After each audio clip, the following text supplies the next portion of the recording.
आज का हमारा टॉपिक है टाइप्स ऑफ रेडॉक्स रिएक्शन। सबसे पहला जिसमें आता है कॉम्बिनेशन रिएक्शन।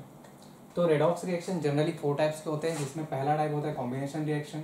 कॉम्बिनेशन रिएक्शन में यहाँ पे देख सकते हैं कि दो अलग अलग एटम जुड़ के कोई एक नया कंपाउंड बना रहे हैं, तभी से कहा जाता है कॉम्बिनेशन रिएक्शन। यहाँ पे देख सकते हैं कार्बन की जो ऑक्सीडेशन स्टेट है वो 0 है, O2 की भी 0 है, बट यहाँ पे कार्बन का ऑक्सीडेशन हो रहा है और ऑक्सीजन का रिडक्शन हो जा रहा है। सेम यहाँ पे देखा जाए तो कार्बन के पास यहाँ ऑक्सीडेशन स्टेट है +4, हाइड्रोजन की है -1, देन O2 की है 0,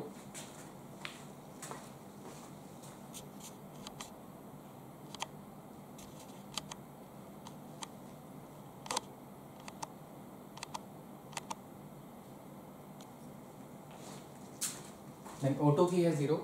यहाँ पे कार्बन का स्टिल +4 है, ऑक्सीजन का है -2, देन हाइड्रोजन का यहाँ पे -1 और ऑक्सीजन का -2। यहाँ पे क्या हो रहा है, जो ऑक्सीजन था उसकी ऑक्सीडेशन स्टेट में चेंजेस आ रहे हैं और बाकी सारे के सारे जितने भी एटम थे उनके ऑक्सीडेशन स्टेट सेम है, तो यहाँ पे इसे भी कहा जाएगा कॉम्बिनेशन रिएक्शन। सेकेंड आता है डीकम्पोजिशन रिएक्शन। तो जैसा कि हमारे पास हम जानते हैं डीकम्पोजिशन का मतलब क्या होता है, किसी भी चीज़ का 2 पार्ट्स में टूटना। तो यहाँ पे H2O जो है वो 2 पार्ट्स में टूट रहा है, जैसे कि H2 एंड O2।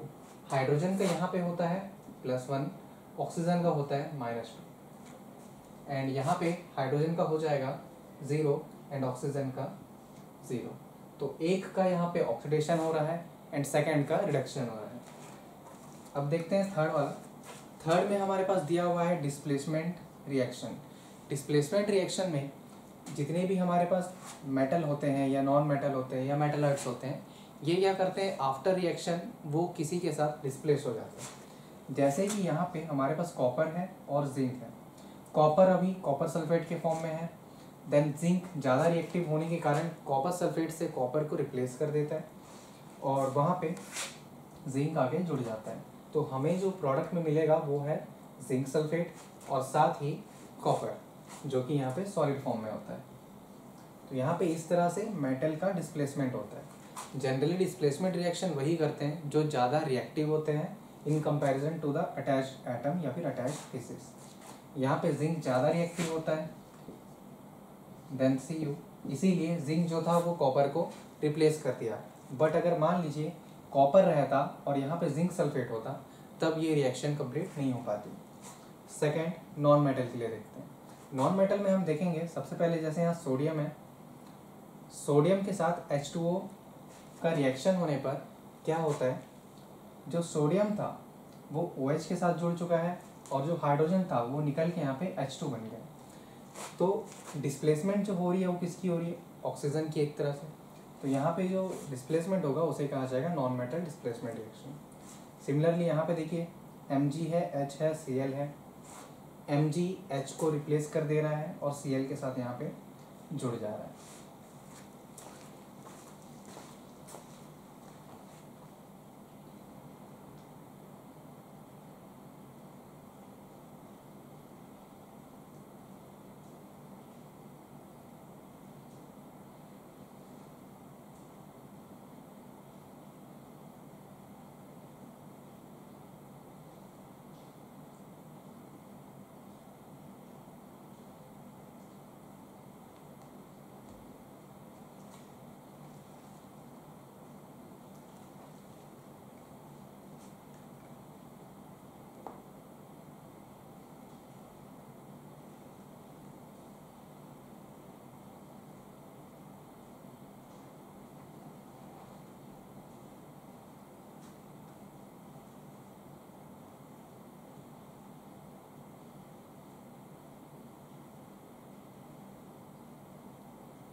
चलिए नेक्स्ट रिएक्शन देखते हैं। नेक्स्ट रिएक्शन है डिसप्रपोर्शनेशन रिएक्शन।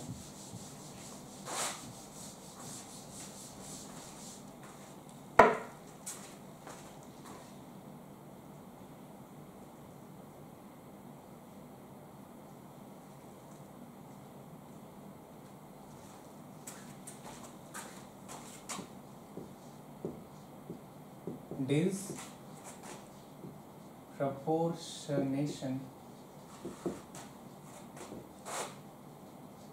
रिएक्शन। तो इस रिएक्शन में देखते हैं, सबसे पहले हम एज्यूम कर लेते हैं कि हमारे पास है H2O2, ये कन्वर्ट हो जाता है H2O में और साथ ही O2 में। बैलेंस किया जाए तो ओवरऑल हमारे पास यहाँ पे 2H2 होते हैं, वो H2O और साथ ही O2 में कन्वर्ट होता है। Similarly Cl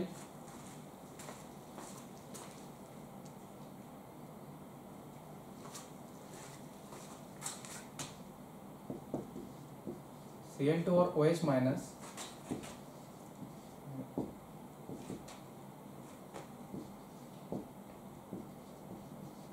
H2O। यहाँ पे हम देखते हैं, सबसे पहले हमारे पास H2O2 है, हाइड्रोजन की यहाँ पे ऑक्सीडेशन स्टेट होती है +1, ऑक्सीजन की होती है -1, इसीलिए इसका नाम पड़ जाता है पर ऑक्साइड। तो ओवरऑल इसका नाम होता है हाइड्रोजन पेरोक्साइड, हाइड्रोजन पेरोक्साइड।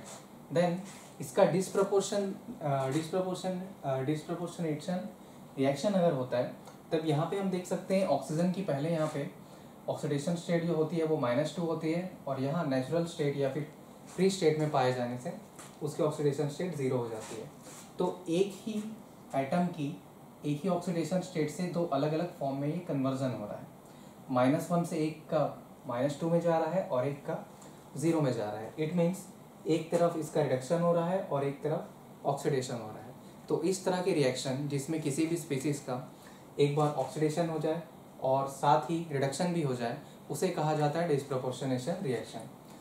अब आगे देखते हैं, Cl2 का यहाँ पे ऑक्सीडेशन स्टेट है 0, OH माइनस में O का है -2, H का है +1।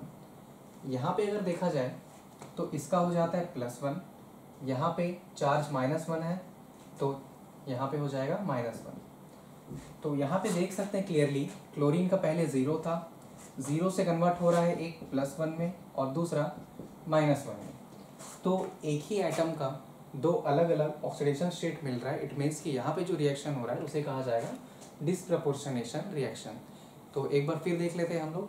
डिस्प्रपोर्शन रिएक्शन में क्या होता है, जब भी कोई एक मॉलिक्यूल ब्रेक होता है और सेम टाइप ऑफ एटम का ऑक्सीडेशन भी हो जाए और रिडक्शन भी हो जाए, उस रिएक्शन को कहा जाता है डिस्प्रपोर्शनेशन रिएक्शन।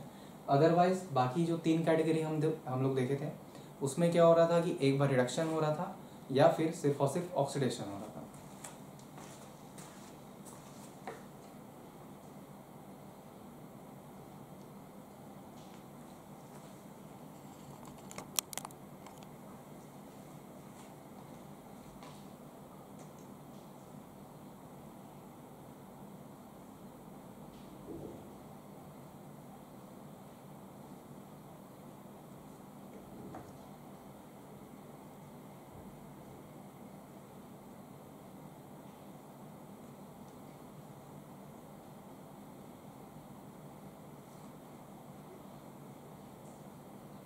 चलिए नेक्स्ट हम कुछ क्वेश्चन कर लेते हैं।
तो ये रहा, ये 4 क्वेश्चन है हमारे पास। यहाँ पे देखिए नाइट्रोजन है, ऑक्सीजन है, दोनों जुड़ के NO बना रहे हैं। ऑक्सीडेशन स्टेट 0 थी, यहाँ पे हो जाएगी इसकी -2, यहाँ पे इसकी हो जाएगी +2। PbNO3 ट्वाइस, यहाँ पे ओवरऑल जो NO3 थी, NO3 की यहाँ पे हो जाएगी -2, Pb की +2, यहाँ पे भी Pb की +2 है, ऑक्सीजन की -2 है। नाइट्रोजन की यहाँ पे हो जा रही है +4, यहाँ पे इसकी -2 और ये 0। Na की +1, हाइड्रोजन की -1, यहाँ पे हाइड्रोजन की +1, ऑक्सीजन की -2। देन सोडियम की +1, ऑक्सीजन की -2, हाइड्रोजन की +1 और 0। देन यहाँ पे नाइट्रोजन की +4, ऑक्सीजन की -2, O की -2, H की +1। यहाँ पे है नाइट्रोजन ओवरऑल +3, ऑक्सीजन की -2। Then +7 -2, then +1 -2। यहाँ पे करेक्शन कर लेंगे,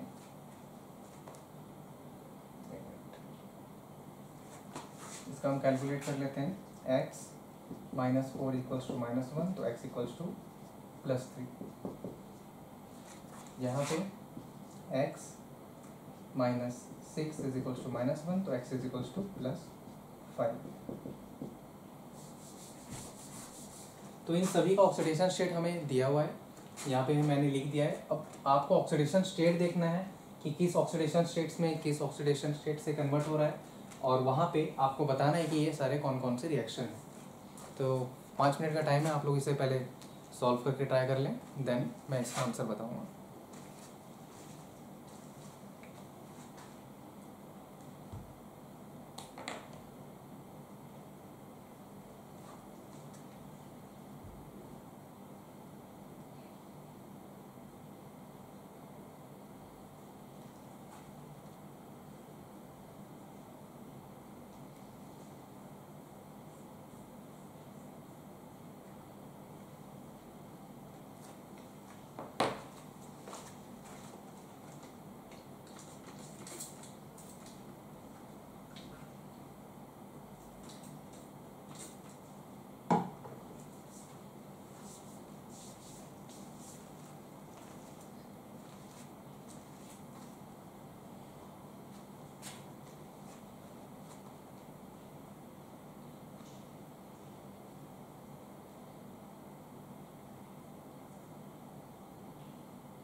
तो फर्स्ट वाला आप लोग देख सकते हैं, डायरेक्टली 2 एटम्स जुड़ रहे हैं, तो ये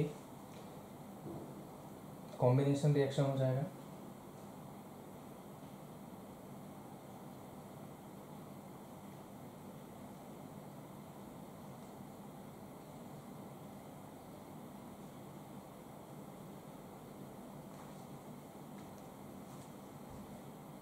आप लोगों के आंसर आ जाए तो प्लीज़ बोल दीजिए ओरली।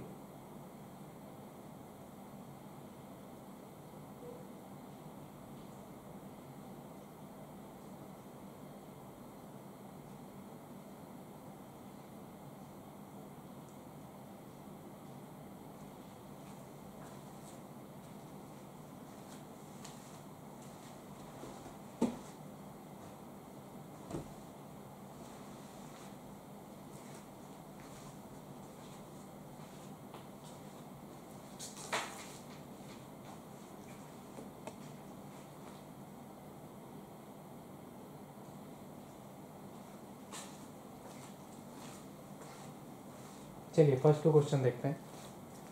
सबसे पहले यहाँ पे दो एटम्स मिलके एक मॉलिक्यूल बन रहा है, तो ये डायरेक्टली कॉम्बिनेशन रिएक्शन होने वाला है, combination reaction.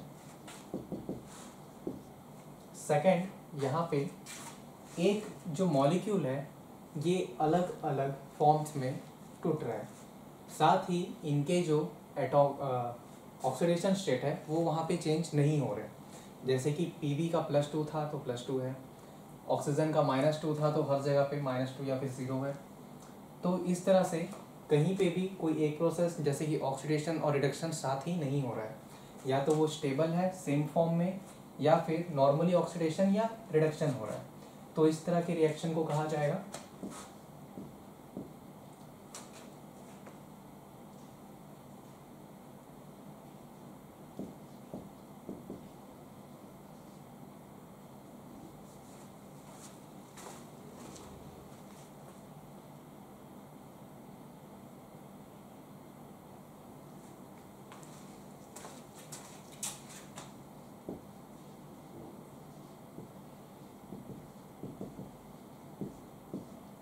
Decomposition reaction. Then यहाँ पे हमें पता है सोडियम का +1 दिया है, H2O में भी H का +1 दिया है, हाइड्रोजन का यहाँ पे -1 है, बट यहाँ पे हाइड्रोजन का हमें +1 और 0 मिल रहा है। तो इस तरह के जो रिएक्शन होते हैं ये आप लोग एक बार ट्राई करें और ये भी ट्राई करें।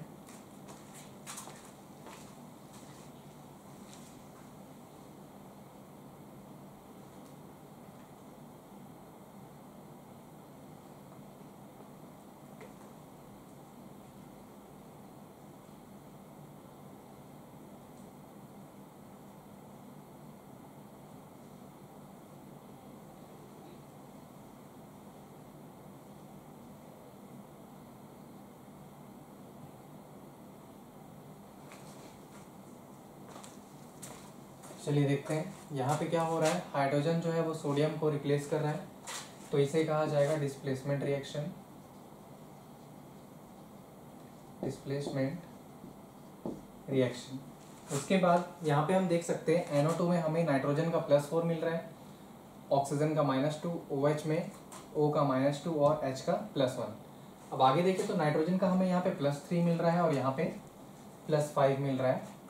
तो यहाँ पे हम देख सकते हैं कि एक ही चीज़ का यहाँ पे डिसप्रपोर्शनेशन हो रहा है, अलग अलग फॉर्म में ये टूट रहे हैं, तो इसे कहा जाएगा डिसप्रपोर्शनेशन, डिसप्रपोर्शनेशन रिएक्शन।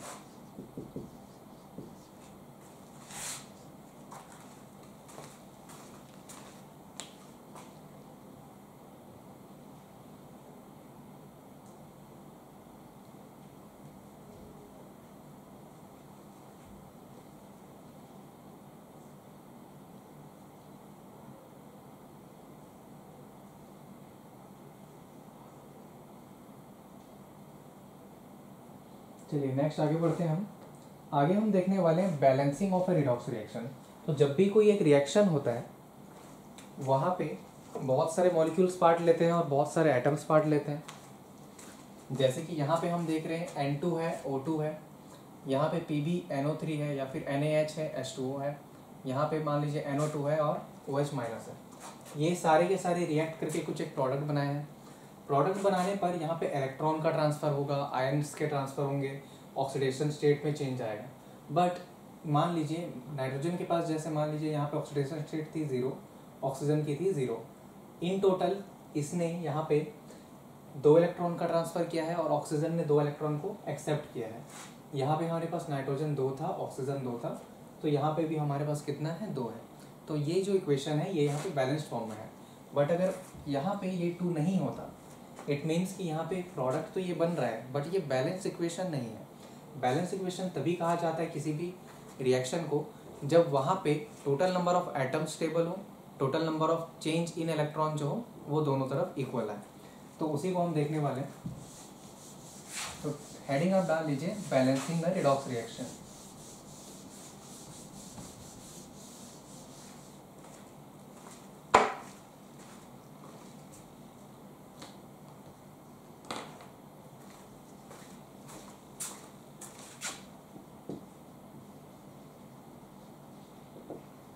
बैलेंसिंग अ रेडॉक्स रिएक्शन। इसमें जो पहला मेथड है वो है ऑक्सीडेशन नंबर मेथड। फर्स्ट जो हमारे पास मेथड है उसे कहा जाता है ऑक्सीडेशन नंबर मेथड। तो इसके सबसे पहले पॉइंट्स आप लिख लीजिए। सबसे फर्स्ट पॉइंट है इसका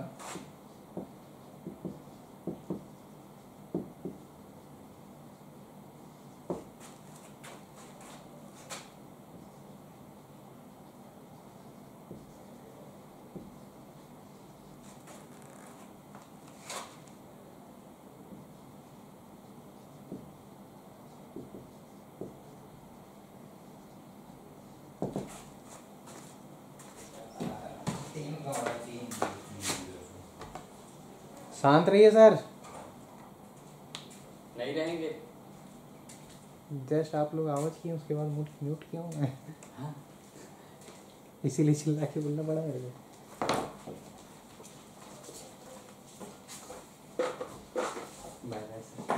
हाँ, निकल रहे हो बारिश बंद? नहीं, इसलिए नहीं कर रहे हैं। अच्छा ठीक है, मैं भी आता हूँ। बताना हम इतना देर नहीं आऊँगा ना तो रोओगे आप लोग बैठ के। क्वार्टर पे कब जाओ? वो तो छोटा मोटा चीज़ है, बड़ा चीज़ बड़ी पिक्चर में। वो वाली चाबी रूम की किसके पास है? गाड़ी गाड़ी तो यहाँ शायद था। यहीं पे रखा होगा। ये है ना? हाँ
चलिए ये सारे पॉइंट्स आप लोग नोट कर लीजिए पहले।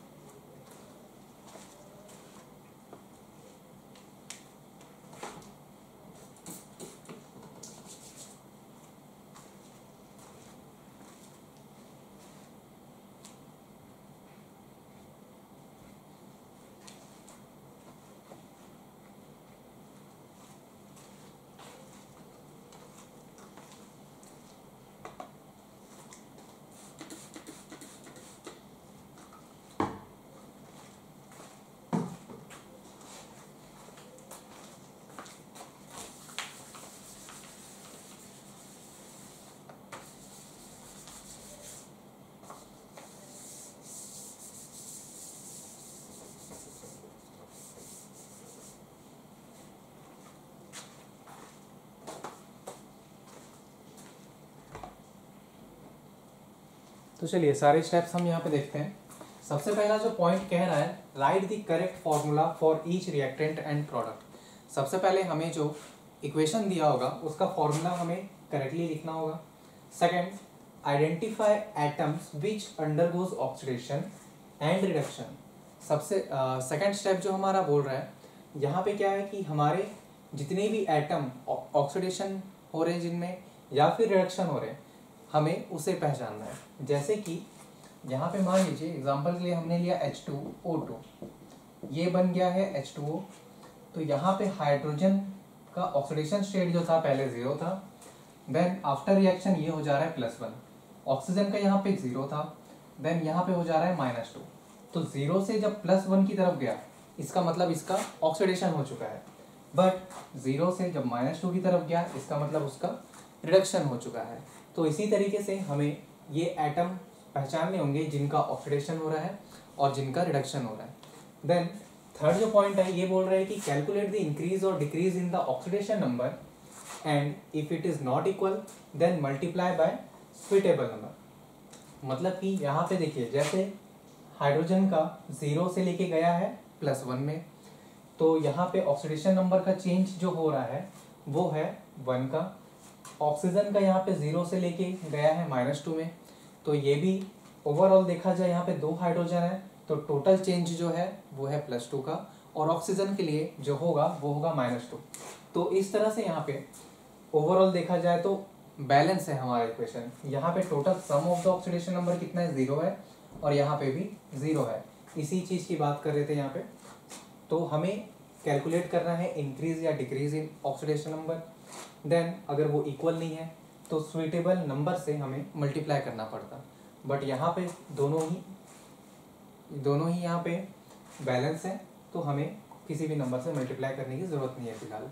देन आगे देखिए तो if the reaction takes place in water add H+ और OH- on the appropriate side to neutralize the ion on both the side. It means ionic charge होगा यहाँ पे, आयनिक चार्ज। तो जैसा कि हम देख सकते हैं लेफ्ट हैंड साइड में यहाँ पे ओवरऑल चार्ज हमारे पास 0 था, कोई भी आयंस के फॉर्म में नहीं है, तो राइट हैंड साइड भी हमारे पास 0 होना चाहिए।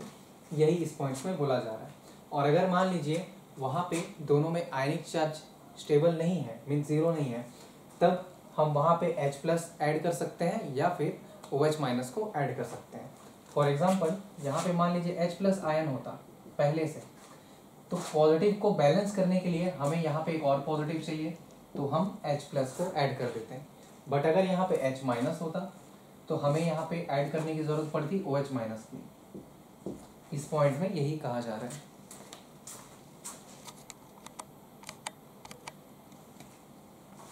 देन आगे देखा जाए, जब हम H+ और OH- को ऐड कर दिए, फिर नंबर ऑफ एटम वहाँ पे चेंज हो जाएंगे ड्यू टू, देखिए यहाँ पे जैसे O2 था तो यहाँ पे ओवरऑल हमें 2 मिलना चाहिए, H2 यहाँ पे 2 होना चाहिए, H2 4 था, यहाँ पे भी 4 है, ये वाला 5th एंड ये 5th। ऑक्सीजन ओवरऑल हमारे पास यहाँ पे 2 है, यहाँ पे 3 है। तो इसे फिर बैलेंस करने के लिए हम क्या करेंगे कि वाटर मॉलिक्यूल को ऐड करेंगे दूसरे साइड में। वाटर मॉलिक्यूल यहाँ पे क्या हो जाएगा, ऐड हो जाएगा। तो इसी तरीके से 5th पॉइंट हमें यही बोल रहा है, जब हम H+ या फिर OH- को ऐड करते हैं उस केस में क्या होगा कि हमें दूसरी तरफ अगर बैलेंस्ड एटम नहीं मिलते हैं तो वहाँ पे हम H2O को ऐड कर देंगे। तो इस तरह से ये सारे पॉइंट्स हमें याद रखने हैं। सबसे पहले फिर से देख लेते हैं। सबसे फर्स्ट वन जो है करेक्ट फॉर्मूला लिखना है। सेकंड, आइडेंटिफाई द एटम जिसके ऑक्सीडेशन हो रहे हैं या फिर रिडक्शन हो रहे हैं। देन कैलकुलेट द इंक्रीज और डिक्रीजिंग ऑक्सीडेशन नंबर, किस जितने भी एटम या जितने भी स्पीसीज हैं उसमें से कितने के ऑक्सीडेशन नंबर इंक्रीज हो रहे हैं या फिर डिक्रीज हो रहे हैं। अगर वो दोनों बैलेंस नहीं होंगे तो वहाँ पे हम सुइटेबल नंबर मल्टीप्लाई कर देंगे। देन यहाँ पे अगर रिएक्शन जो है वो वाटर में हो रहा है तो हम बैलेंस करने के लिए H+ और OH- का यूज़ करते हैं। साथ ही अगर वो बैलेंस नहीं हो रहे हैं तो हम लेफ्ट हैंड साइड में या फिर राइट हैंड साइड जहाँ पे भी हम H+ और OH- को ऐड करेंगे जस्ट उसके अपोजिट साइड में हम वाटर को ऐड कर देंगे। तो इस तरह से हमारा जो इक्वेशन है वो पूरा का पूरा बैलेंस हो जाएगा। तो ये मेथड था ऑक्सीडेशन नंबर मेथड, जिसमें हम किसी भी रेडॉक्स रिएक्शन को किस तरह बैलेंस करते हैं ये देखे थे।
आई होप आप लोगों ने लिख चुका है। देन नेक्स्ट हम देखने वाले हैं ion electron method.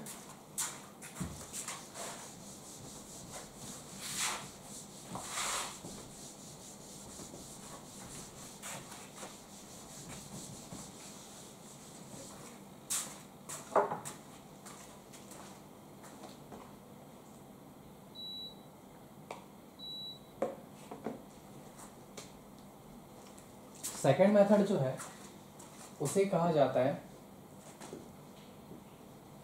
Half reaction method या फिर ion electron method.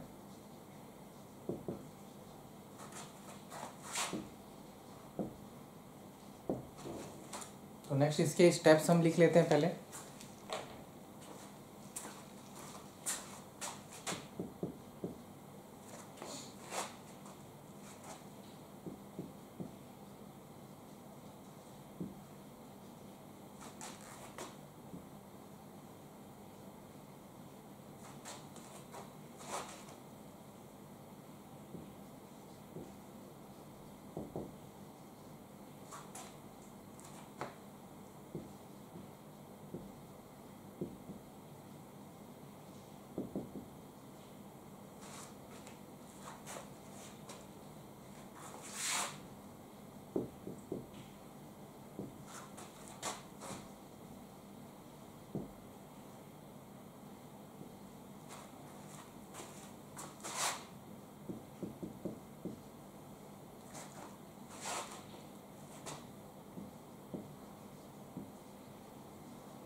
So thank you class, आज की क्लास यहाँ ख़त्म होती है। Thanks everyone.